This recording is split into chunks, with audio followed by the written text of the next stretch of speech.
দেশের আকাশে জিলহজ মাসে চাঁদ দেখা গেছে। আগামী ৭ জুন বাংলাদেশে উদযাপিত হবে পবিত্র ঈদুল আজহা। বুধবার সন্ধ্যায় জাতীয় চাঁদ দেখা কমিটি জানিয়েছে, বাংলাদেশের আকাশে জিলহজ মাসে চাঁদ দেখা গেছে। এর আগে ঈদুল আজহার তারিখ নির্ধারণ ও হিজরি ১৪৪৬ সালের জিলহজ মাসে চাঁদ দেখার সংবাদ পর্যালোচনার জন্য সন্ধ্যা ৬টায় বৈঠকে বসে জাতীয় চাঁদ দেখা কমিটি। সভায় সভাপতিত্ব করেন ধর্ম উপদেষ্টা ডক্টর আফম খালিদ হোসেন।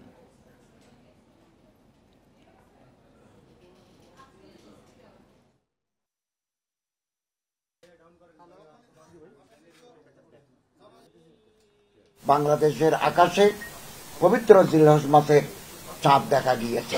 আগামী ১০ জিলহজ ১৪৪৬ হিজরি, ২৪ জ্যৈষ্ঠ ১৪৩২ বঙ্গাব্দ, ৭ জুন ২০২৫ খ্রিস্টাব্দ শনিবার সারা দেশে পবিত্র ঈদুল আজহা উদযাপিত হবে।